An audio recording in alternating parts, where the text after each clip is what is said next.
Hello दोस्तों। तो आज हमारा कॉम्प्लेक्स नंबर का पार्ट 6 वीडियो आ चुका है। तो आज के इस वीडियो में हम देखने वाले हैं आर्गुमेंट क्वेश्चन। पिछले वीडियो में हमने आर्गुमेंट प्रॉपर्टी देखा था, तो इस वीडियो में हम लोग कुछ क्वेश्चन देखेंगे आर्गुमेंट के। और इस वीडियो में हम लोग कवर करेंगे properties of conjugate, rotation theorem. ठीक है। तो आज के इस वीडियो में हमारा 3 टारगेट रहेगा, यही तीनों। और हम इससे जल्द से जल्द इस चैप्टर को खत्म करेंगे। अप्रोक्स शायद एक या दो लेक्चर और हमारे इस चैप्टर में आएंगे। ठीक है। जो टोटल हमने 5 लेक्चर कंप्लीट कर रखे हैं, और ये हमारा छठा लेक्चर है। इसके बाद एक या फिर दो और लेक्चर आएंगे। तो चलिए बढ़ते हैं हम अपने क्वेश्चन की ओर। तो जो हमारा फर्स्ट क्वेश्चन कर रहा है, वो बोल रहा है if mod z less than equal to 5 and argument of z minus 1 minus iota greater than equal to pi by 6 and find the region. तो इस क्वेश्चन में हमें क्या करना है ना, इस क्वेश्चन में हमें रीजन पता करना है जो दो कंडीशन गिवन है। तो कंडीशन क्या क्या गिवन है, हमारा जो फर्स्ट कंडीशन है वो बोल रहा है mod z less than equal to 5। तो हम जानते हैं कि मॉड जेड किसे डिनोट करता है, मॉड जेड हमारा सर्कल को डिनोट करता है। ठीक है। तो इसका सेंटर क्या है, मॉड जेड किसे डिनोट करता है, मॉड जेड सर्कल को डिनोट करता है। तो अगर इसका सेंटर देखो तो यहाँ पे 0 0 है। सेंटर किसे कहते हैं, जेड माइनस जो यहाँ पे रहता है उसे हम लोग सेंटर बोलते हैं। तो यहाँ पे 0 0 है, तो सर्कल का सेंटर क्या होगा, 0 0 होगा। और इसका रेडियस क्या हो जाएगा, 5 हो जाएगा। ठीक है। इसी तरह इसी तरह argument of argument of z minus 1 minus iota greater than equal to pi by 6 किसे डिनोट करता है, एक रे को डिनोट करता है। किसे डिनोट करता है, रे को। और इसका एंड पॉइंट क्या होगा, इसका एंड पॉइंट होगा 1,1। हमने अभी पिछले वीडियो में आर्गुमेंट का प्रॉपर्टी देखा था, उसमें हमने देखा था कि argument of z minus 1 plus 1 iota, इसे हम लोग Z1 बोले थे। ठीक है। तो argument of z minus Z1, ये जो Z1 होता है वही रे का एंड पॉइंट होता है। तो हमारा Z1 यहाँ पे क्या है, 1,1 है। और ये जो एंगल पाई बाई 6 है वो ए पाई बाई 6 है, तो ये ग्रेटर देन पाई बाई 6 होगा। तो हम इसके ए वाला एरिया जितने अपर में होंगे वो सारे एरिया कवर करेंगे। ठीक है। तो चलिए अब हम दोनों को कंबाइन करते हैं कि क्या आएगा। जैसे देखिए, ये हमारा एक्स एक्सिस हो गया, इमेजिनरी रियल एक्सिस हो गया, और ये हमारा इमेजिनरी एक्सिस हो गया। ठीक है। जब हम इसको देखेंगे, मान लीजिए कि यहाँ पे 1,1 है, यहाँ पे 1,1 है। तो यहाँ से एक एंगल बनेगा, किसका, कितना एंगल बनेगा, पाई बाई 6 का, पाई बाई 6 का। तो इससे जो ऊपर वाले एरिया होंगे ना, वो आर्गुमेंट का एरिया होंगे। और सर्कल पूरा, जो पूरा सर्कल है लाल कलर से, ये मॉड जेड का एरिया है। तो जहाँ पे दोनों लाल और ब्लू एरिया दोनों आ रहे हैं, वो किसके एरिया हो जाएंगे, उसी वही एरिया हमारा आंसर का हो जाएगा। यानी कि इसके ऊपर वाले एरिया, इसके ऊपर वाले एरिया, ए वाला नहीं, ये जो पीला से मैं कर रहा हूँ येलो कलर से, वो वाला एरिया हमारा आंसर हो जाएगा। यही हमारा रीजन होगा। ठीक है। बताइए कुछ दिक्कत, यही हमारा इसका आंसर हो जाएगा। देखिए मैं एक बार फिर से रिपीट कर दे रहा हूँ क्या है इस क्वेश्चन में बोला जा रहा है। इसमें आपको दो कंडीशन दी है। क्या दिया है, पहला कि mod z less than equal to 5 है। तो मॉड जेड किसे डिनोट करता है, एक सर्कल के एरिया को डिनोट करता है, और जिसका रेडियस 5 है। अभी बोला है कि मॉड जेड का एरिया क्या है, तो 5 से लेस वाला है, यानी कि सर्कल के अंदर वाले। ठीक है। और जो हमारा दूसरा कंडीशन है, वो कंडीशन क्या बोला है कि argument of z minus 1 minus iota greater than equal to pi by 6। तो ए हमारा एक रे को डिनोट करता है, और ये हमारा रे हो गया। और ये एंगल पाई बाई 6 है, और पाई बाई 6 से एंगल बड़े है, तो ये ऊपर वाला एरिया हो जाएगा। और इसका एरिया यानी सर्कल का एरिया और रे का एरिया जहां पे इंटरसेक्ट करेंगे वही हमारा आंसर का रीजन हो जाएगा। ठीक है। चलिए हम अपने दूसरे क्वेश्चन की ओर बढ़ते हैं। हमारा दूसरा क्वेश्चन क्या कहता है, find Z be satisfied argument of z minus 3 minus 2 iota. देखिए, तो इसमें हमारे रे का सेंटर क्या हो जाएगा, Z1 क्या हो जाएगा इसमें, जेड माइनस Z1 आप जब करेंगे तो यहाँ पे 3 कॉमा, मतलब 3 प्लस 2 आयोटा हो जाएगा। तो ये हमारा Z1 हो जाएगा। ठीक है। इसमें देखेंगे आप, तो इसमें हमारा Z2 क्या हो जाएगा, कि हमारा Z2 हो जाएगा 3 प्लस 4 आयोटा। ठीक है। यानी कि 3,4, इसका हो जाएगा हमारा 3,2। देखते हैं हम इससे पहले आर्गन फिल्म पे डिनोट करते हैं। ठीक है। देखिए एक हमारे पास है 3,4, एक हमारे पास है 3,2। 3,4 मान लीजिए कहीं 1 2 3 4, 1 2 3 4, तो 3,4 कहीं यहाँ पे आ रहा है और 3,2 कहीं यहाँ पे आ रहा है। तो यहाँ से एक रे बनेगा जो कि π/6 एंगल बनाएगा। π/6 यानी एक्यूट एंगल। मान लो कि ये एंगल हमारा π/6 है और ए रे जो बनेगा, ए रे जो बनेगा वो 2π/3 बनाएगा जो कि ऑब्टयूज एंगल होगा 2π/3। तो हमें ये बताना है फाइंड जेड बी सेटिस्फाइड। देखो फिर से कि फाइंड जेड बी सेटिस्फाइड, एक कंडीशन भी सेटिस्फाई करना चाहिए और एक कंडीशन भी सेटिस्फाई करना चाहिए। इसका मतलब कि दोनों रे जहाँ पे इंटरसेक्ट कर रहा होगा ना, वहीं पे ये जेड सेटिस्फाई करेगा दोनों को। कि जहाँ पे अगर ये दोनों रे इंटरसेक्ट करेंगे वहीं पे तो एक कंडीशन आएगा ना जहाँ पे दोनों का वैल्यू सेम होगा, इक्वल होगा। लेकिन हमारे आंसर के हिसाब से तो ये रे कभी इंटरसेक्ट ही नहीं करेंगे। देखो, एक रे राइट हैंड साइड में जा रहा है, एक रे लेफ्ट हैंड साइड में जा रहा है। ऐसा तो नहीं कि एक रे है इसका तो एक इन पॉइंट होता है इसलिए पीछे भी नहीं आ सकते। तो इसीलिए ये दोनों का नो सॉल्यूशन आएगा। आंसर क्या होगा हमारा? No solution. बताइए, क्योंकि ये दोनों रे कभी आपस में इंटरसेक्ट ही नहीं करेंगे, इसलिए इसका आंसर हो जाएगा नो सॉल्यूशन। ठीक है, तो एक कुछ मॉडुलस प्रॉपर्टी नहीं, सॉरी, आर्गुमेंट प्रॉपर्टी के कुछ क्वेश्चन थे। दो मैंने कुछ क्वेश्चन लेके आए थे। सेकंड क्वेश्चन एक था कि दो कंडीशन दे रहा है और आपका उससे रीजन पूछ रहा है। ठीक है, तो आप दोनों का कंडीशन का एरिया ड्रॉ कीजिएगा और दोनों को ओवरलैप कीजिएगा और जहाँ पे इंटरसेक्शन दोनों का है, दोनों एरिया का जहाँ पे इंटरसेक्शन है वो एरिया आपका आंसर हो जाएगा। और एक जो हमारा सेकंड क्वेश्चन था, सेकंड क्वेश्चन क्या बोला था, वो आंसर पूछ रहा है, वो जेड पूछ रहा है कि आप ऐसा जेड बताइए जो इस कंडीशन को भी सेटिस्फाई करे और सेकंड कंडीशन को भी सेटिस्फाई करे। यानी कि ये दोनों रे आर्गुमेंट हमें क्या बताता है, आर्गुमेंट हमें एक रे देता है। ठीक है, तो हमें जहाँ पे दोनों रे इंटरसेक्ट करेंगे वहीं पे जेड सेटिस्फाई करता। लेकिन हमारे हिसाब से तो ये रे, मतलब हमारे आंसर के हिसाब से जो क्वेश्चन दिया हुआ है उसके हिसाब से ये रे कभी सेटिस्फाई इंटरसेक्ट नहीं करेंगे, इसीलिए हमने बोला ये नो सॉल्यूशन। ठीक है, तो चलिए अब हम लोग बढ़ते हैं अपने नेक्स्ट पार्ट पे, आज का प्रॉपर्टीज ऑफ कंजुगेट। किस पे? Properties of conjugate. हमने मॉडुलस प्रॉपर्टी देख लिया, हमने आर्गुमेंट प्रॉपर्टी देख लिया। आज के इस वीडियो में देखेंगे प्रॉपर्टीज ऑफ कंजुगेट। ठीक है, चलिए, तो जो अपना फर्स्ट प्रॉपर्टी वो क्या बोल रहा है कि आप किसी भी कॉम्प्लेक्स नंबर का अगर आप दो बार कंजुगेट लेंगे तो वापस से हमें सेम कॉम्प्लेक्स नंबर मिलेगा। चलिए देखते हैं कैसे। पहले तो हम एक कॉम्प्लेक्स नंबर मान लेते हैं, z is equal to x plus iota पे। ठीक है, अब हम क्या करते हैं, इसका पहले एक बार हम कंजुगेट लेते हैं तो क्या आएगा, आयोटा का साइन, आयोटा के साथ साइन रहता है वो चेंज हो जाता है, तो यहाँ पे प्लस है तो यहाँ पे माइनस हो जाएगा, एक्स माइनस आयोटा बाई। हम इसका जेड बार का एक बार और कॉम्प्लेक्स लेंगे तो वापस से क्या होगा, आयोटा के पास जो साइन रहेगा वो चेंज हो जाएगा, तो यहाँ पे माइनस है तो प्लस हो जाएगा, तो एक्स प्लस आयोटा बाई। ठीक है, यही तो जेड का इक्वल था, यही तो जेड था।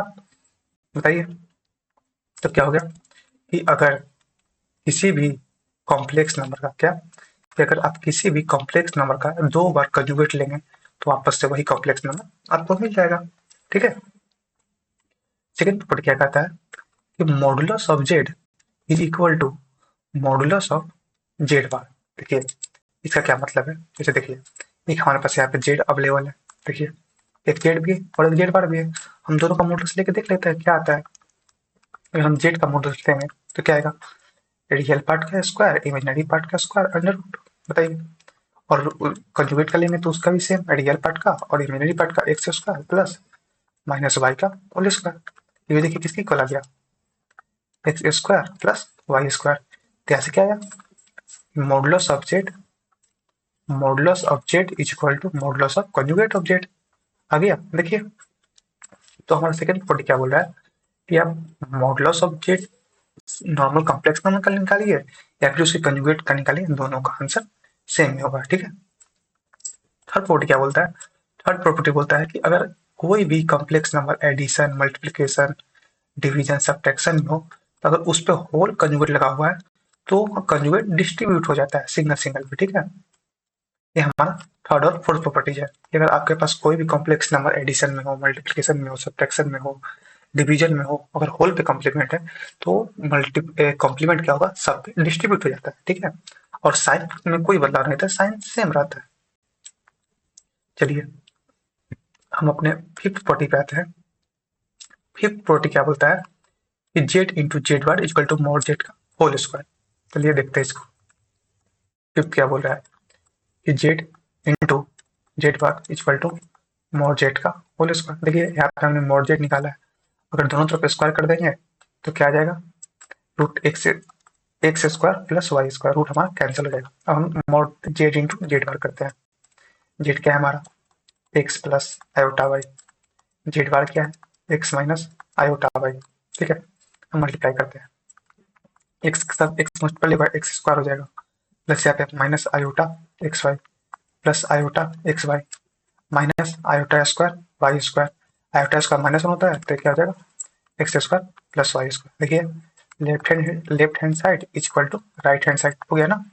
इसीलिए जेड इंटू जेड बार क्या, जेड इंटू जेड बार यानी conjugate of any complex number into complex number equal to mod z का होल स्क्वायर। ये बहुत ही इंपॉर्टेंट प्रॉपर्टी है और हम क्वेश्चन सॉल्व करने में भी इसका यूज करेंगे। ठीक है, देखिए सिक्स प्रॉपर्टी कोई नहीं है, इसे हम लोग नॉर्मल ऐसे डिस्ट्रीब्यूट करते हैं। क्या है mod z one plus z two कम क्या लिख सकते हैं, एक बार स्क्वायर किया एक बार रूट किया, कोई फर्क नहीं पड़ा, मॉड ही आएगा, mod z one plus z two same रहेगा। तो हमने क्या किया, सेम इस प्रॉपर्टी का यूज किया, ये कॉम्प्लेक्स नंबर इंटू उसका बार। देखिए तो मैंने क्या किया z one plus z two और इसका ब्रैकेट में z one plus z two का बार।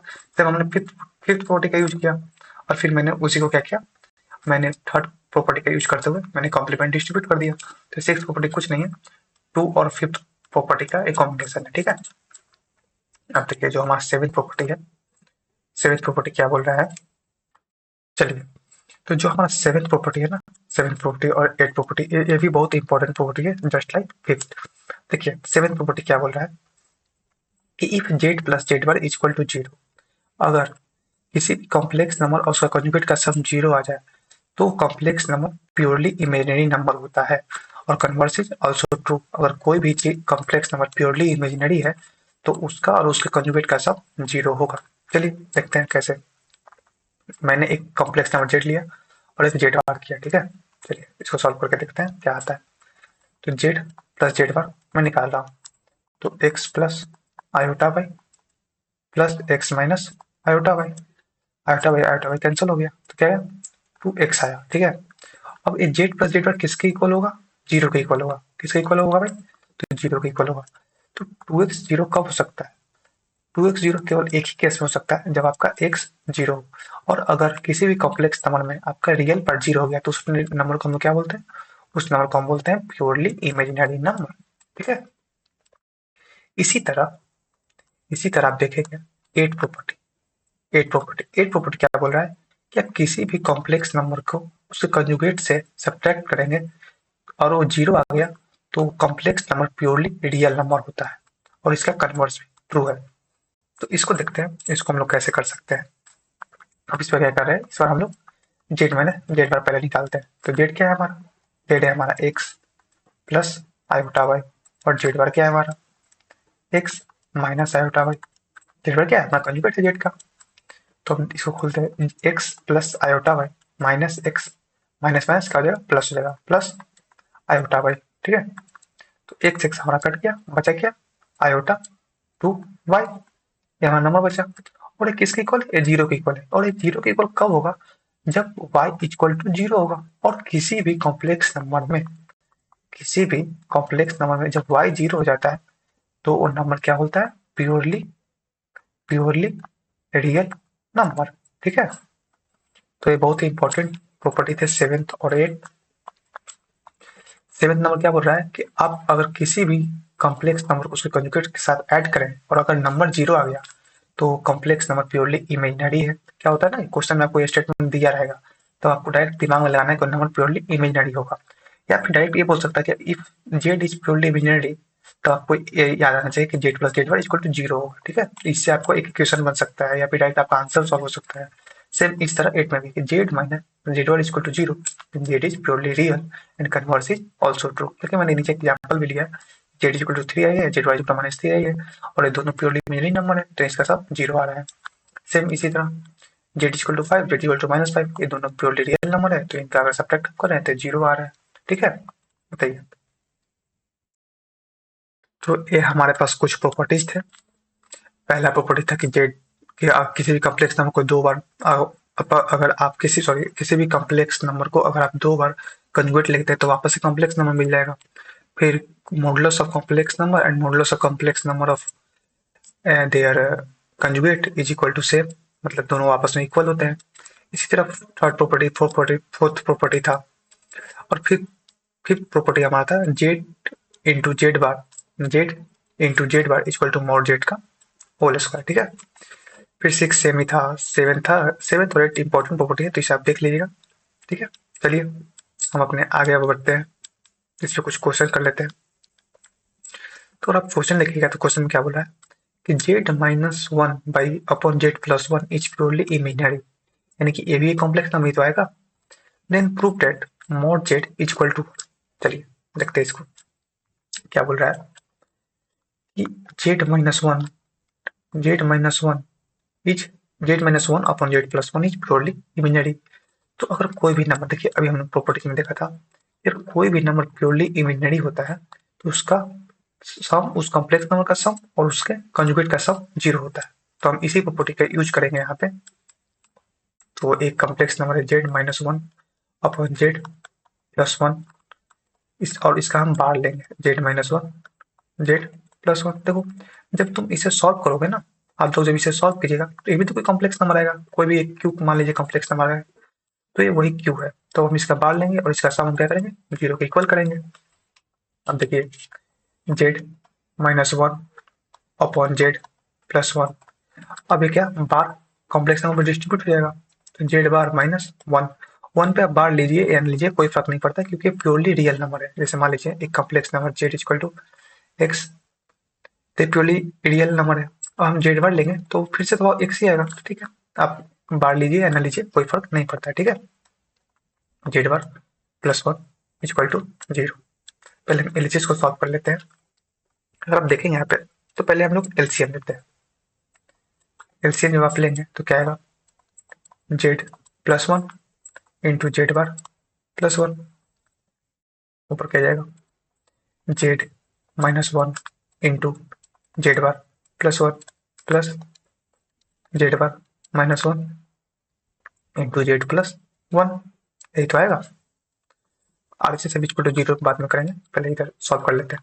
अब देखिए हम इन दोनों को आपस में मल्टीप्लाई करेंगे, इनको किनको मल्टीप्लाई करेंगे, इन दोनों को आपस में मल्टीप्लाई करेंगे, इन दोनों को आपस में मल्टीप्लाई करेंगे।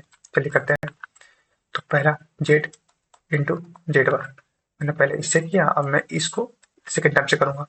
तो माइनस जेड बार फिर प्लस जेड माइनस वन, फिर मैं सेकेंड वाले को इसको मल्टीप्लाई कर रहा हूँ। ठीक है, z into z bar minus z plus z bar minus one upon से z plus one into z bar plus one equal to zero, equal to zero. बताइए जब आप देखेंगे ना, देखिए minus z bar plus z bar cancel, minus z plus z cancel, बचा क्या ऊपर, ऊपर क्या बचा, और इसको जब हम इधर लेके जाएंगे तो ये भी जीरो की इक्वल हो जाएगा। तो बचा क्या, देखिए z into z bar equal to mod z का होल स्क्वायर, ये हमारा फिफ्थ प्रॉपर्टी था। कौन सा प्रॉपर्टी था, फिफ्थ प्रॉपर्टी। देखिए z into z bar equal to mod z का होल स्क्वायर। ठीक है, तो इसी प्रॉपर्टीज का हम लोग यूज कर रहे हैं इस क्वेश्चन में। देखिए यहाँ पे जेड इंटू जेड बार है, ये दो बार आया है, तो क्या हो जाएगा, क्या हो जाएगा हमारा two z into z bar minus two equal to zero, two common हो गया, तो मॉड जेड और का whole square minus one equal to zero, two भी कैंसिल हो जाएगा, जीरो की तरफ चला जाएगा, तो टू को भी आप इधर भेज दीजिएगा। तो क्या आ गया हमारा mod z whole square minus one equal to zero, तो mod z whole square equal to one, तो mod z equal to plus minus one, अंदर जब अंडर रूट जाएगा तो माइनस तो हो नहीं सकता, क्योंकि मॉड जेड है और मॉड ऑलवेज क्या रहता है, पॉजिटिव रहता है। हमारा मॉड जेड क्या बताता है, डिस्टेंस बताता है, तो डिस्टेंस कभी निगेटिव हो सकता है क्या, तो mod z equal to one, यही हमें प्रूफ करना था या फाइंड करना था, क्या करना था, प्रूफ करना था हमें mod z equal to one. देखिए हो गया। तो ध्यान से देखिए हम लोग इस क्वेश्चन में किए क्या, हमें क्वेश्चन सबसे पहले ध्यान से क्वेश्चन पढ़ते हैं, क्या क्वेश्चन कर रहा है। क्वेश्चन में कर रहा है mod Z minus one upon z plus one is purely imaginary, अगर कोई भी नंबर प्योरली इमेजिनरी होता है ना, तो वो complex number plus complex number का कंजुगेट का सम 0 होता है। तो आपने वही यहाँ पे कॉन्सेप्ट लगाया, ये क्यू है और एक क्यू बार है, दोनों का सम हमने किया तो 0 के इक्वल होना चाहिए। देखो, तो जब हम लोग देखे थे कि किसी भी कॉम्प्लेक्स नंबर बार होना, तो हम वो बार क्या होता है, डिस्ट्रीब्यूट हो जाता है। तो ये बार कैसे डिस्ट्रीब्यूट हुआ होगा, पहले हमने इसको डिवीजन से डिस्ट्रीब्यूट किया होगा। देखो, पहले क्या किया हमने, किया जेड -1 अपॉन जेड +1 का होल बार, क्योंकि डिवीजन में डिस्ट्रीब्यूट होता है। उसके बाद हमने सेकंड डिस्ट्रीब्यूशन किया, जेड बार -1 का बार अपॉन जेड बार +1 का बार। उसके बाद हमने इसमें किया जेड बार -1 बाई जेड बार +1। ठीक है, तो ऐसे हमने इस बार को डायरेक्टली डिस्ट्रीब्यूट किया था। और जब हम आगे डिस्ट्रीब्यूट करके जब हम आगे बढ़ते हैं, तो हम एलसीएम लेते हैं दोनों का। एलसीएम लेने के बाद हम इसको जब सॉल्व करते हैं, तो हमारा यहाँ पे आता है मॉड जेड इक्वल टू 1 होता है। ठीक है, यही हमें प्रूव करना था। तो चलिए, सेम उसी प्रकार से हमने एक और क्वेश्चन लाया है। इस क्वेश्चन में क्या बोल रहा है, ये भी सेम क्वेश्चन है, प्रॉपर्टी बेस्ड क्वेश्चन है। तो इस क्वेश्चन में क्या बोल रहा है, if z1 minus 2z2 upon 2 minus z1 into z2 bar is unimodulus. Unimodulus का मतलब क्या होता है, यूनिमोडुलस का मतलब होता है कि उसका वैल्यू क्या है, 1 के बराबर है। And z2 is not unimodulus, then find mod z1। चलिए, सबसे पहले हम क्या देखते हैं, हम सबसे पहले कंडीशन देखते हैं। कंडीशन गिवन क्या है, इस कॉम्प्लेक्स नंबर को इसको सॉल्व करेंगे तो कोई कॉम्प्लेक्स नंबर आएगा, इसको हम क्यू मान लेते हैं। तो सबसे पहले हम देखते हैं डाटा गिवन क्या है। गिवन गिवन डाटा, तो डाटा गिवन क्या है भाई, तो डाटा बोल रहा है कि जो क्यू है उसका वैल्यू क्या है, 1 है। ठीक है, क्यू का वैल्यू 1 है, यूनिमोडुलस यानी कि कॉम्प्लेक्स नंबर का जो मॉडुलस का वैल्यू है वो 1 है, यानी कि मॉड क्यू इक्वल टू 1। लेकिन एक और डाटा इसमें गिवन है कि जो मॉड जेड टू है वो इज नॉट इक्वल टू 1 है। तो हम इन दोनों को ध्यान में रखते हुए ही आगे को क्वेश्चन सॉल्व करेंगे। ठीक है, ये जो दोनों डाटा दिए हुए हैं ये आगे यूज आएंगे, तभी हमें क्वेश्चन में गिवन है। तो हमें पता क्या करना है, हमें पता करना है मॉडुलस ऑफ जेड। चलिए, हम इसको सॉल्व करते हैं। अगर यूनि मॉडुलस है, इसका मॉड यूनि मॉडुलस है, तो किसी भी जैसे मान लीजिए कहाँ गया, इसका हम जब मॉड निकालेंगे क्यू का मॉड क्या आएगा, z1 माइनस 2z2 क्या है, z1 माइनस 2z2 अपॉन क्या है, 2 माइनस z1 z2 बार। इसका मॉड क्या है, इसका मॉड 1 के इक्वल है। और हमने अभी प्रॉपर्टीज में देखा था, क्या देखा था कि z1 है, जो भी z1 कॉम्प्लेक्स नंबर है, ये complex number z into z bar equal to mod z का होल स्क्वायर होता है। ठीक है, तो जब हम इसको होल स्क्वायर कर देंगे तो ये भी होल स्क्वायर, तो होल स्क्वायर करने से कुछ फर्क पड़ता नहीं, क्योंकि ये भी 1 है। तो इसका मतलब क्या होगा, ये किसके इक्वल हो जाएगा, ये हो जाएगा हमारा z1 minus 2z2 upon 2 minus z1 z2 का बार। ठीक है, इंटू क्यू का बार, यानी कि whole bar z1 minus 2z2 upon 2 minus z1 z2 bar का होल बार। ये किसके इक्वल आएगा, ये 1 के इक्वल आएगा।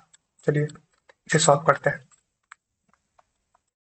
z1 minus 2z2 upon 2 minus z1 z2 का बार इंटू, अब क्या होगा, अब बार डिस्ट्रीब्यूट हो जाएगा। ठीक है, z1 bar minus 2z2 bar upon 2 minus z1 into z2 bar का होल बार। ठीक है, इसमें भी आपस में फिर से डिस्ट्रीब्यूट होगा वापस से, तो z1 minus 2z2 upon 2 minus z1 z2 bar into z1 bar minus 2z2 बार 2 minus z1 bar into z2। तो डबल बार बार आ जाएगा ना यहाँ पे, तो ये वापस से z2 ही हो जाएगा। ये किसके इक्वल है, 1 के इक्वल है। सब किसके इक्वल है, 1 के इक्वल है। चलिए अब हम एलसीएम लेते हैं। जब आप एलसीएम लीजिएगा, नीचे का बचेगा, नीचे हमारा बचेगा 2 minus 2 minus z1 z2 bar into 2 minus z1 bar into z2। चलिए Z1 माइनस 2Z2, इससे मल्टीप्लाई कौन सा टर्म होगा, इससे मल्टीप्लाई ये वाला टर्म होगा 2 minus Z1 bar into Z2। ठीक है, वापस से फिर से क्या करते हैं, इसको मिलाते हैं। सॉरी, इसमें एलसीएम कैसे आएगा, इसमें बीच में तो मल्टीप्लाई है ना। सॉरी सॉरी, मैं इसमें एलसीएम ले रहा हूँ, एलसीएम नहीं, हम लोग नॉर्मल इसका मल्टीप्लिकेशन करेंगे। एक मिनट एक मिनट, मैंने पिछला वाला क्वेश्चन समझ लेते इसको। सॉरी सॉरी, देखिए क्या है, इसमें तो बीच में प्रोडक्ट का साइन है ना, इसको मल्टीप्लाई कैसे कर सकते हैं, सॉरी एलसीएम कैसे ले सकते हैं इसको। नहीं नहीं, वो नहीं करना है, इसको हम नॉर्मल मल्टीप्लाई करेंगे आपस में। ठीक है,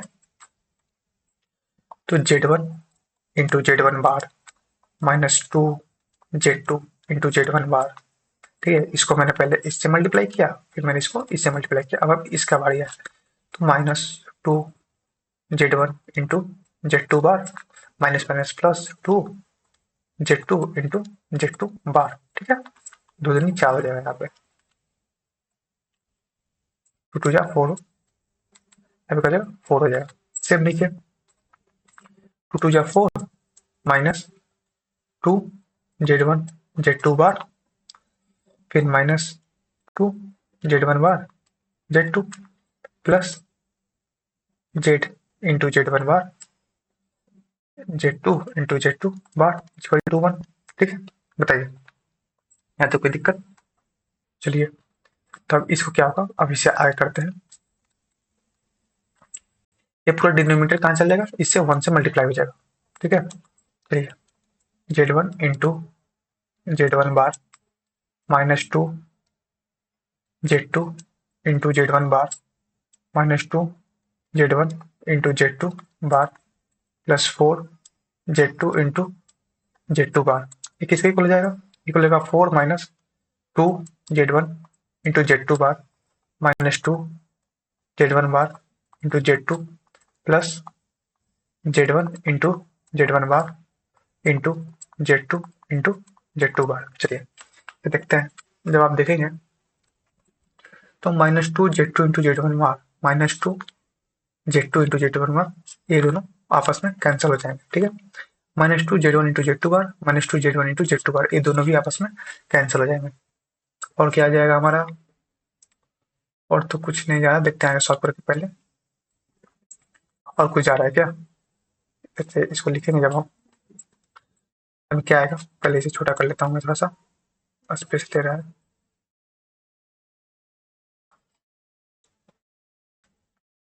पहले इसे थोड़ा छोटा कर लिया जाए, बहुत स्पेस ले रहा था ना। चलिए,